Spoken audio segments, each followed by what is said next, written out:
भर में बैठे हुए हैं, केजरीवाल सरकार नगर निगम का बकाया नहीं देगा तब तक हमारे मेयर वहां से उठने वाले नहीं है, क्योंकि सफाई कर्मचारी की लड़ाई लड़ रहे हैं, अपनी लड़ाई नहीं लड़ रहे हैं। देखो, कोरोना महामारी में हमारे कर्मचारी आप सभी के बचाव का काम किया है, पूरे दिल्ली की स्वच्छता का काम किया है, उनके लिए लड़ाई लड़ रहे हैं मेरे भाई। तो आप सभी का बहुत बहुत धन्यवाद।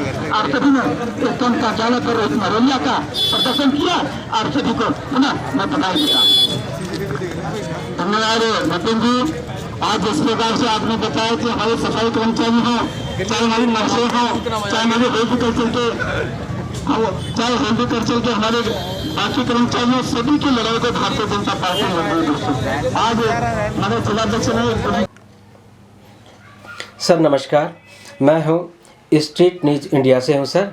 हमने कल देखा दिल्ली प्रदेश से काफ़ी हंगामे किए जा रहे हैं, वो इस बात को लेकर के कि एमसीडी ने अभी तक बकाया क्यों नहीं दिया गया है, और वो कम से कम बताया जा रहा है कि 1300 करोड़ का मामला है, वो अभी तक क्यों नहीं पे किया गया है। और इस बात को लेकर के बीजेपी का पार्टी काफ़ी दिल्ली प्रदेश में बहुत ज़्यादा हंगामा कर रही है। तो सर आप बताएंगे कि ये क्या कारण है, किस वजह से हो रहा है, क्यों हो रहा है, तो आप बताइए। हमें इसके बारे में हम जानना चाहते हैं, पब्लिक भी जानना चाहती है, सब लोग जानना चाहते हैं, जो कि सवाल आप पर उठाया जा रहा है, उंगली उठाई जा रही है, आखिर क्यों। नमस्कार, मेरा नाम आदि केशवन और मैं दिल्ली हाई कोर्ट और सुप्रीम कोर्ट में प्रैक्टिस करता हूँ। As a lawyer, practising lawyer हूँ। और इस बात पे अचानक 1300 करोड़ का बात कहाँ से उठी, ये सवाल सबके मन में उठा है। सारी जनता हम लोगों से सवाल करती है, तो जनता इसीलिए उठाया जा रहा है कि आपको मालूम है अभी करंटली जो है किसानों ने भारतीय जनता पार्टी जो मध्य सरकार में है, जो सेंट्रल गवर्नमेंट में है, भारतीय जनता पार्टी रूल कर रही है, उसमें मोदी साहब को जो है भगवान माना जाता है, उनके ऊपर आज सवाल किया जा रहा है। और जो गोदी मीडिया है वो लगातार जो मोदी जी का प्रचार कर रहे थे, आज पब्लिक जो है इन गोदी मीडिया और मोदी सरकार और भारतीय जनता पार्टी आरएसएस के ऊपर नाराज है। ये जो आंदोलन है पूरे देश में चल रहा है और खासकर दिल्ली के लोग जो है पूरे के पूरे किसानों के साथ खड़े हुए हैं। और इन चीजों से इस आंदोलन से ध्यान को बटाने के लिए अचानक 1300 करोड़ की बात हो रही है। इसके पीछे लॉजिक क्या जी? आप जानते हो कि 4-6 महीने जब तक मार्च 22 को लॉकडाउन हुआ, दिल्ली एकदम ठप कर दिया गया है। इसमें हमारा रेवेन्यू लॉस जो है वो कम से कम 53% लॉस हुआ दिल्ली के अंदर। और उस 53% के लॉस के होते हुए भी दिल्ली सरकार ने गरीब लोग जो हैं लॉकडाउन में, जो मजदूर हैं, जो बेरोजगार थे, जो खाना नहीं मिलता था, उनको लगातार खाना बांटी और स्कूलों के अंदर उनका जो रहने के लिए दवाई सब कुछ दिलाया। और इस कारण जो है दिल्ली सरकार के पास भी अभी पैसे नहीं है, इसीलिए सेंट्रल गवर्नमेंट से दिल्ली सरकार 5000 करोड़ जो है मांग करती है। जब दिल्ली सरकार ने 5000 करोड़ की मांग की तो उन लोगों ने 1300 करोड़ की मांग को शुरू कर दिया। अभी दिल्ली गवर्नमेंट को मजबूर किया गया कि 3500 करोड़ जो है कर्ज लेना पड़ा। तो आज जो है ये बात तो है कि कर्ज लेना देना दिल्ली सरकार के, सेंट्रल गवर्नमेंट के है, उसके बावजूद हमारे जो एमसीडी है इसका इतिहास जो आप पीछे से देखेंगे, इसका इतिहास क्या जी? पूरा करप्शन। अगर पूरे इंडिया में सबसे ज्यादा करप्ट डिपार्टमेंट आप ढूंढोगे तो ईडीएमसी यानी कि एनडीएमसी और साउथ दिल्ली का जो एमसीडी है, ये कॉरपोरेशन जो है बना रखा पिछले 15 साल से भारतीय जनता पार्टी का राज है। और इन लोगों ने 24,000 करोड़ का घोटाला किया है। उस घोटाला 24,000 करोड़ का घोटाले के बारे में पूछते हैं तो वो कहते हैं कि हमें पैसे दो जी। हमारे सिर्फ कर्मचारी के, दिल्ली के कर्मचारियों को सैलरी देने के लिए 3,500 करोड़ चाहिए, लेकिन हमारे दिल्ली गवर्नमेंट के साथ साथ ये जो हमारे सफाई सैनिटेशन वर्कर्स हैं, सफाई करने में दिल्ली को इतना सुंदरीकरण बना रखे हैं, उनको सैलरी देने के लिए इनके पास पैसे नहीं है। और इनसे पूछिए कि ये जितने भी टैक्स के नाम पर, हाउस टैक्स, इनको लगातार बढ़ाते जा रहे हैं, ये टैक्स कहां जा रहा है? जितने भी कॉरपोरेशन के अंदर चालान कटते हैं, ये पैसे कहां जा रहा है? और हमारे ऊपर सेंट्रल गवर्नमेंट, स्टेट गवर्नमेंट के ऊपर इस आलोचना, इस कंप्लेंट को क्यों रखते हैं कि हमें पैसे नहीं? सबसे ज्यादा जब कांग्रेस सरकार थी, इनको 200 करोड़ या 300 करोड़ तक मिलता था। आज जो है 700-1200 करोड़ इनको मिलता है। आज इनको खुद का कहना है कि 1,300 करोड़ है। तो इसकी मतलब दिल्ली गवर्नमेंट ने लगातार जो एमसीडी का जो पैसा है बढ़ाते गए। आज संकट काल में जो दिल्ली सरकार के पास पैसे नहीं है, फिर भी ये लोग डिमांड शुरू कर दिए।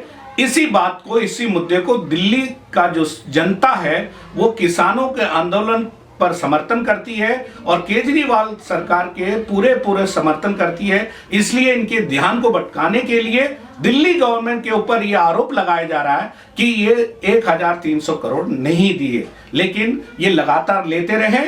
उधर से जो भी टैक्स आ रहा वो सेंट्रल गवर्नमेंट के डीडीए और एमसीडी, बीजेपी के अंडर में, सेंट्रल गवर्नमेंट के अंडर में जितने भी इसमें घोटाले हो रहे हैं उसकी जांच होनी चाहिए। उस जांच में पता चलेगा कि करोड़ों रुपए मेयरों ने, ये 3 जो मेयर जो है आपके केजरीवाल के ऑफिस के सामने बैठे हैं, वो सारे के सारे घोटालेबाज हैं। और जो जनता, जो भारतीय जनता पार्टी के लोग हैं, उनको भी नहीं पता है कि क्या हो रहा है, लेकिन वो पार्टी के नाम से, धर्म के नाम पर जो है इकट्ठे होकर के केजरीवाल के खिलाफ आंदोलन चला रहे हैं, जो कि गलत है, सरासर गलत है।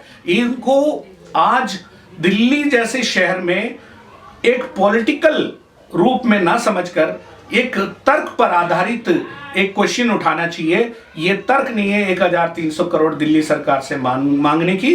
मैं आशा करता हूं कि ये आंदोलन चलता रहेगा, कृषि आंदोलन चलता रहेगा, और भी आंदोलन देश के अंदर हुए उनके खिलाफ जो है ये गोदी मीडिया और मोदी सरकार जो है इनके खिलाफ कुछ ना कुछ आरोप लगाते रहती है।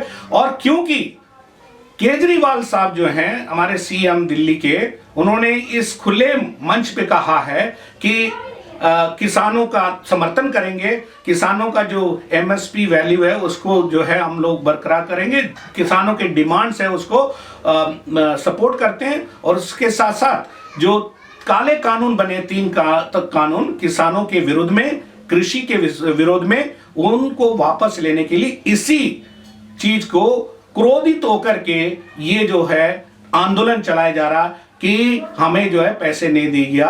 पैसे बराबर मिलता है, इनको पैसे बराबर दिया जाता है, लेकिन इनका घोटाला इतना है कि हमारे कर्मचारियों को, जो सैनिटेशन वर्कर है, जो बेचारे दिन रात काम करते हैं और सफाई रखते हैं दिल्ली को, हमारे गलियों को, कुचियों को, हमारे कॉलोनियों को साफ रखते हैं, उनको आज तक सैलरी 2-3 महीने रोक लेते हैं। उनके लिए आप क्या कर रहे हो? मैं ये पूछना चाहता हूँ। ये जो टैक्स कलेक्शन किया जा रहा है, जो फाइन के रूप में कलेक्शन किया जा रहा है, वो सारे के सारे पैसे कहाँ गया और कौन खा रहा है इसको? अगर आपके पास है तो कहाँ है? आपने खर्च किया है, किसके ऊपर दे रहे हो? किसको खर्चा दिखा रहे हो? किसको एक्सपेंडिचर दिखा रहे हो? हम कह रहे हैं ये 24,000 करोड़ आप लोगों ने घोटाला किया है एमसीडी में, कॉरपोरेशन के अंदर, डीडीए के अंदर अलग से। इन चीजों को घोटाला का साफ होना चाहिए, इनके ऊपर इंक्वायरी कमीशन बिठाना चाहिए और तभी ये लोग एक्सपोज होंगे। ये 1,300 करोड़ बहुत कम है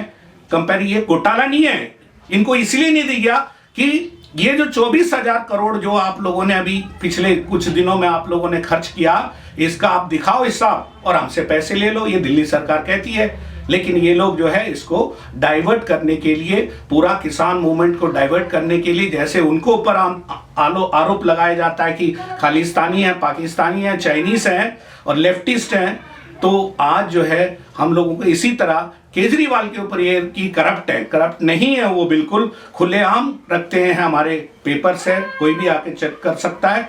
ऐसे सेंट्रल गवर्नमेंट से कमीशन बिठाइए ना, चेक करिए ना कि हमारे कौन सा घोटाला हुआ। लेकिन हम कहते हैं कि डीडीए और एमसीडी के ऊपर कमीशन बिठाया जाए और जांच करा जाए कि कितना कलेक्शन हुआ टैक्स फाइन के रूप में, टैक्स के रूप में, उन चीजों को हाउस टैक्स के रूप में इन्होंने कलेक्शन किया है। और जो कॉलोनी रीसेटलमेंट कॉलोनी है, जैसे तुल्लोपुरी, कल्याणपुरी, खिचड़ीपुरी, मंगोलपुरी, इन जैसे घरों के लिए भी जो लीज के रूप में चलता, उनसे भी हाउस टैक्स और बिल्डिंग टैक्स के रूप में ये लेते हैं। वो करोड़ों रुपए कहां गया भाई? ये सवाल पूछते बीजेपी वालों से, आरएसएस वालों से, जो धर्म के नाम पर राजनीति करना चाहते हैं। इनको इकोनॉमिक्स से कुछ लेना देना नहीं, वर्करों से कुछ लेना देना नहीं, गरीबों से कुछ लेना देना नहीं, सिर्फ अंबानी अदानी के और मोदी के नाम पर ये सरकार चला रहे हैं। और जानबूझकर इनके पास मीडिया है, इसीलिए कुछ भी बोलते हैं, लगातार बोंपों करते रहता गोदी मीडिया। और गोदी मीडिया के खिलाफ हम लोग आवाज उठाना शुरू कर दे, जनता भी आवाज उठा रही है,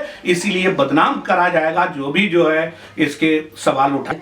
कि जो आपने इस तरह का हंगामा हुआ है, तो आप उनको क्या मैसेज देना चाहते हैं, बीजेपी को और आम पब्लिक को? वो जानना चाहेगी इस बारे में। मैसेज ये है, सभी हमारे कोई भी पार्टी का हो, भारतीय जनता पार्टी का हो, कांग्रेस का हो, आम आदमी पार्टी का हो, कम्युनिस्ट हो, सभी लोगों को ये है, आज वो दौर नहीं है कि एक मीडिया पर आधारित हम बातों को मान करके हल्ला मचाना शुरू करें, तोड़फोड़ करना शुरू करें। हमारे एजुकेशन मिनिस्ट्री, एक देश के दुनिया के माने जाने वाले एजुकेशन मिनिस्टर के घर पे अटैक किया भारतीय जनता पार्टी वालों ने और 6 लोगों को गिरफ्तार किया गया। इस तरह का गुंडागर्दी पे ना उतरे किसी भी पार्टी के। आप अगर एक्सप्रेस करते हैं अपने डेमोक्रेटिक राइट को, वो आप शांतिपूर्ण तरीके से एक्सप्रेस करें और तानाशाह और आतंकवाद और वायलेंस ना फैलाएं समाज में। और उसके साथ साथ सभी अपने लोग जो हैं,